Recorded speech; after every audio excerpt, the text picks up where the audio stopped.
Здравствуйте, уважаемые телезрители! В студии Арифа Кабба мы вновь собрали для вас самые важные события и тенденции вокруг Абхазии. Все, что актуально на данный момент, что касается нас прямо или косвенно, или влияет на имидж республики. Итак, начнем.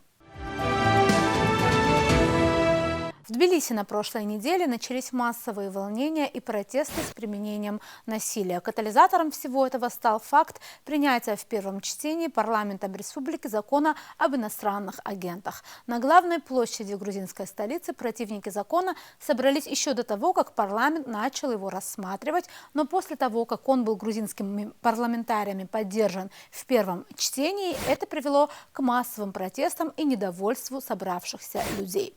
Как известно, законопроект должен пройти еще 2 чтения, окончательно вступить в силу может только этим летом, если будет поддержан парламентом Грузии в 3-м чтении.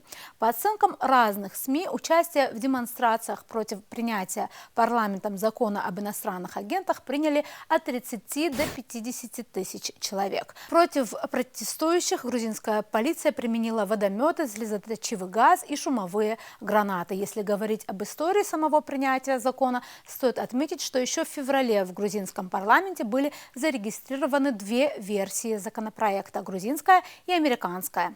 Последняя версия представляет собой перевод закона США о регистрации иноагентов. Согласно грузинской версии документа, агентом иностранного влияния должно считаться юрлицо свыше 20% финансирования которого идет из-за границы. Так, 7 марта парламентом была принята грузинская версия законопроекта. Отметим, что американская версия закона еще будет на рассмотрении парламента. Представители западных стран недвусмысленно намекают Грузии о том, что принятие подобного закона помешает так называемой евроатлантической интеграции Грузии. И именно это вроде как является главной причиной массовых протестов, хотя мнения тут разнятся. Известно также, что президент Грузии Саломе Зурабишвили поддерживает протестующих против закона. В своих соцсетях она опубликовала обращение к протестующим из США, стоя на фоне статуи свободы в Нью-Йорке. Она заявила, что, дескать, грузины видят свое будущее в Европе и, цитата, «никому не позволят отнять это будущее». Все чаще в различных СМИ то, что происходило в эти дни в Тбилиси, стали сравнивать с украинским Евромайданом, против чего высказался председатель правящей грузинской мечты Кабахидзе, назвав это сравнение некорректным и напомнив, что Майдан принес Украине войну. Для нас самым значительным моментом во всем этом стало то, что совершенно неожиданно акции протеста, начинавшиеся как протесты против закона об иноагентах, обернулись скандированием «Сухуми, Сухуми» с трибун протестующих. Это видео стало вирусным во всех соцсетях и заставило усомниться, что истинной целью протестов был именно законопроект. И это не всего лишь повод для чего-то большего.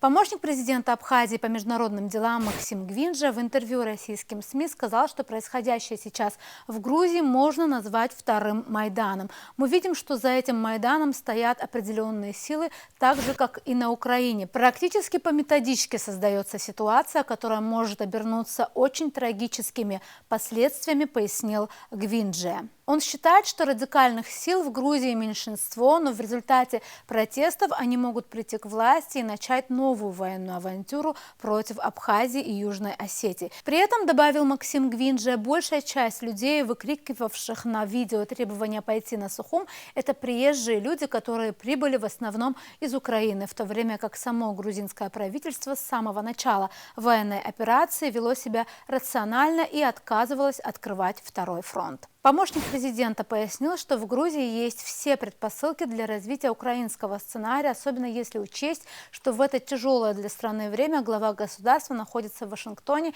и наверняка советуется с западными партнерами касательно своих действий. И в этом случае надежда только на то, что здравые умы в Грузии окажутся в большинстве и выдержат этот напор, отметил помощник президента по международным делам. Свое мнение о происходящем в Грузии выразил также на своей странице в Facebook посол по особым поручениям МИД Абхазии Кан Тани. В частности, он отметил, что люди, собравшиеся у парламента, почему-то начали требовать решения вопроса с Абхазией, сжигать флаг России, петь гимн Украины. Все смешалось в доме Картвельских, написал Таня на своей странице в Facebook. С момента начала специальной военной операции России на Украине, отметил Таня, некоторые политики стран Запада и Украины разными способами пытались склонить руководство Грузии к развязыванию очередной грузино-абхазской войны.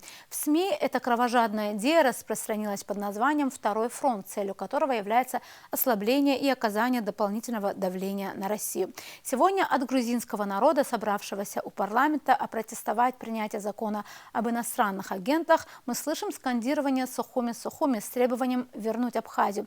Значит ли это, что народ «за», задается вопросом Таня? Очевидно, что в грузинском обществе реваншистские настроения в отношении Абхазии все еще сильны. И этот митинг – очередное тому подтверждение. Но каким образом это имеет отношение к грузинскому закону о прозрачности иностранного влияния? Он же закон об иностранных агентах, отмечает он. По мнению Тани, все, что происходит сейчас в Тбилиси, это отработанные лекала, которые хорошо используются на грузинском обществе для раскачивания ситуации и вынуждения руководства страны пойти на шаг, который, по сути, подвергнет серьезному риску государственность Грузии, считает дипломат. Еще подробнее все то, что сейчас происходит в Грузии и что это может значить для нас, мы обсудили в интервью с политологом Николаем Трапш. Николай, здравствуйте. В очередной раз мы рады, что вы вышли на связь с абхазским телевидением для нашей передачи. Скажите, пожалуйста, наверняка вы следите за тем, что, как и в принципе все мы, за тем, что происходит в Тбилиси, в Грузии, происходило и происходит в эти дни. И вот самый главный вопрос, который, например, возникает у нас здесь в Абхазии, это как так получилось, что вроде бы протесты, которые изначально были о принятии закона в первом чтении парламентом об иноагентах, вдруг вылились в скандирование «Сухуми-Сухуми», «Цхинвали-Цхинвали», и как-то все это стало похоже на какие-то вот такие реваншистские лозунги. Здравствуйте, Арифа, очень рад с вами общаться, как всегда. Теперь по существу вопроса. На самом деле все действия, которые приводят к массовым протестам, они всегда выглядят как предлог. Не было бы этого закона об иноагентах, нашли бы любой другой предлог, под которым ситуация была бы дестабилизирована. Причины здесь лежат на поверхности, и их как минимум две. Причина первая. И Соединенные Штаты Америки, Европейский Союз крайне недовольны текущей позицией грузинского руководства, которое, понятно, что не отказывается ни от какого курса на евроинтеграцию, не отказывается от атлантического партнерства, не пылает особой любовью к России, не собирается совершенно отказываться от своих претензий на возвращение Абхазии и Южной Осетии. Но оно в данном конкретном случае ведет предельно прагматичный политический курс. Оно не хочет присоединяться к санкциям, оно не хочет уклоняться от дополнительных доходов, которые приносит нынешняя волна эмиграции из России, временной или постоянной, неважно, важно, что это доходная статья для многих и многих местных жителей. Оно совершенно не желает возвращать в политическую жизнь прежнюю грузинскую оппозицию во главе с Михаилом Саакашвили. И вот именно это, мелкие, казалось бы, детали, но они очень болезненно сейчас воспринимаются на Западе, потому что во многих направлениях у Запада не получается манипулировать своими союзниками или сателлитами, правильнее будет, наверное, сказать. И поэтому очень хочется поставить их на место и направить общим курсом. То есть почему, допустим, Молдова, идет на тяжелые последствия для своей экономики, но во всем и политически, и экономически поддерживает курс Соединенных Штатов Америки и Европейского Союза, а Грузия ведет какую-то свою самостоятельную политику. Мы не знаем, но, скорее всего, грузинское руководство все это время испытывает очень значительное давление со стороны своих западных партнеров. Видимо, результаты этого давления их не удовлетворили, поэтому любой ближайший повод был использован. Повод, конечно, тоже не случайный, потому что все прекрасно понимают, что политические перемены, так называемые оранжевые революции, любые потрясения в тех или иных регионах мира, они, как правило, финансово стимулируются через систему некоммерческих организаций или через систему вообще физических лиц. Поэтому государства все стремятся подстраховаться от этой угрозы и соответствующее законодательство создают, будь то Российская Федерация или Соединенные Штаты Америки, у которых этот закон существует, страшно подумать, аж 1938 года. Поэтому понятно, что грузинское руководство испытывало не то что ощущение, а полную уверенность, что возможные протесты пройдут именно от некоммерческого сектора, от тех финансовых средств, которые в него закачиваются с Запада, ну и, соответственно, оно попыталось принять некие превентивные меры. Скажем так, достаточно либеральные по сравнению с соответствующим американским законодательством. Но, естественно, что те, кто рассчитывал этот канал использовать, они не могли допустить, чтобы у грузинских властей появился инструмент для воздействия, поэтому были спровоцированы как раз эти уличные беспорядки, которые мы наблюдаем в течение уже последнего времени. Николай, насколько я понимаю, все-таки логика всех этих событий, она ведет, скажем так, к попытке свержения действующей власти. Да? Мне кажется, что не устраивает их в первую очередь грузинская мечта, Иванишвили. И вот как вы думаете, есть ли действительно, вот наблюдая вообще за всем тем, что происходит, вот какой-то такой истеблишмент, какая-то сильная оппозиция в Грузии, и возможно ли это в реальности, вот это свержение? Могут ли они так вокруг этого объединиться? В реальности возможно все, потому что мы не знаем, какой именно торг сейчас ведется между правящей нынешней элитой Грузии, между оппозицией, между так называемыми западными партнерами в лице Соединенных Штатов Америки, Европейского Союза и его отдельных государств. И сценарии могут быть самые разные. Если грузинская мечта готова идти на существенные уступки, отвечающие интересам Запада и Соединенных Штатов, прежде всего, то вполне возможно, что она у власти останется. Единственное, что, конечно, властный ресурс административный у нее существенно поуменьшится, потому что власть, которая продемонстрировала свою слабость, она уже прежней не будет по определению. Если она не готова идти на такие уступки, то, естественно, ситуацию будут доводить до смены власти, и весь вопрос в том, кого именно туда хотят привести. Поскольку Саакашвили при всей своей ненависти к России, при всем своем стремлении вернуть так называемые оккупированные территории, он себя уже достаточно дискредитировал в политическом плане и в Грузии, и на Украине, и механизм его прямого возвращения обратно на первые позиции, скажем так, выглядит невыигрышно для Запада. Скорее его могут вернуть как символ, как якобы умиравшую Тимошенко вернули во время Майдана 2014 года, и она потом вполне себе здравствовала долгое время. Вот так же в качестве иконы его могут вернуть, но ясно, что непосредственные властные рычаги отдадут, скорее всего, другим людям, более адекватным с точки зрения Запада, менее, так сказать, имеющим бэкграунд отрицательный и, скорее всего, более управляемым. Поэтому может быть, что мы увидим новые персоналии, но пока вычленить их из огромного множества реальных или виртуальных, или псевдо вообще оппозиционных политиков, вряд ли сейчас кто-то сможет. То есть это была бы игра в прогнозы, она здесь не совсем уместна. То есть, по большому счету, два варианта. Третьего варианта нет. У грузинской мечты нет никакого внешнего ресурса. То есть, если она не согласится на какой-то приемлемый для Соединенных Штатов Америки и Европейского Союза компромисс, ее просто сметут и заменят новыми людьми. Если согласится, то, скорее всего, она власть удержит, но это будет уже другая власть по сравнению с предшествующими временами. А вот интересно, то, что вы имеете в виду как некие уступки, да, компромиссы, на которые могла бы пойти грузинская мечта, это что может быть, вот к примеру?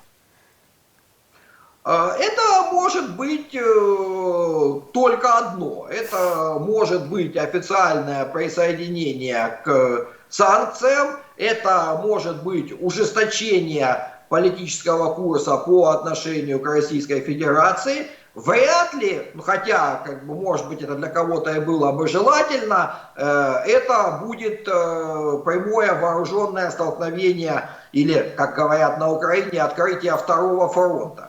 То есть грузинская мечта на открытие второго фронта, на мой взгляд, точно не пойдет.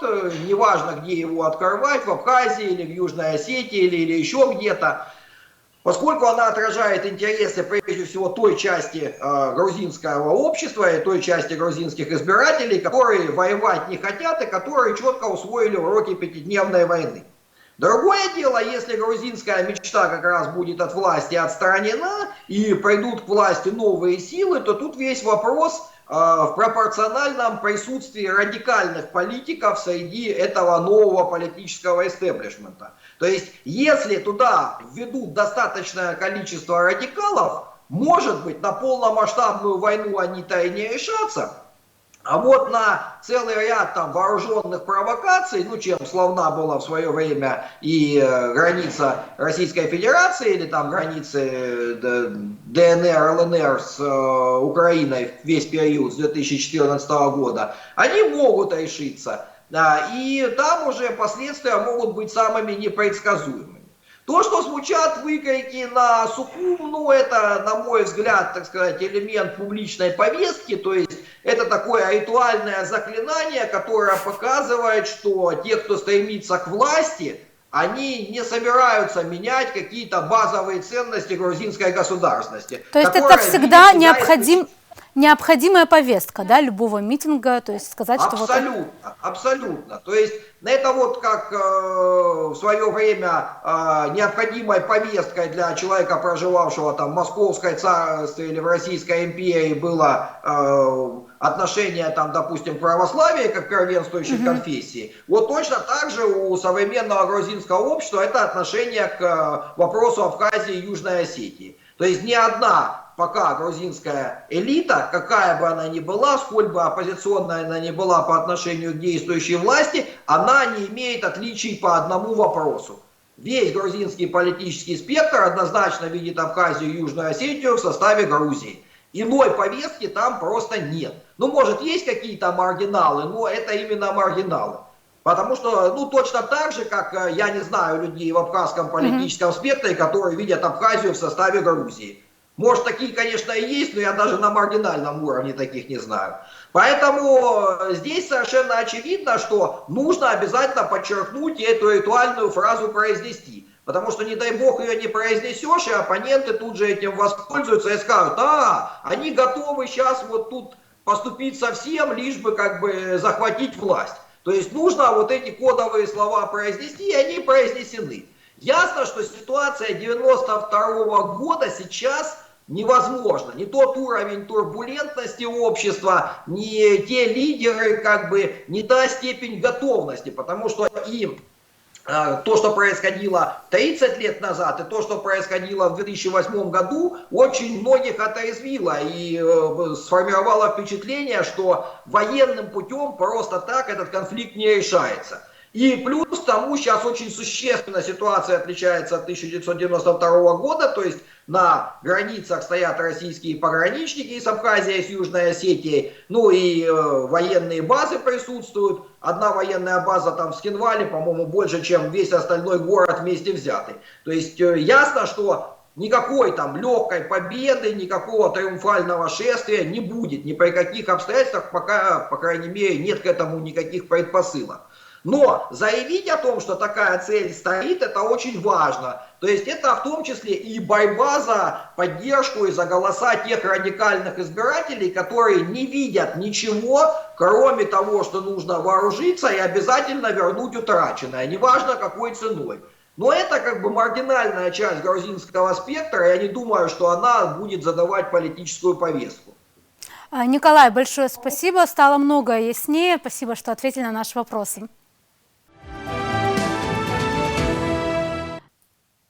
На этом сегодня все. Мы будем продолжать держать руку на пульсе событий. До новых встреч в эфире.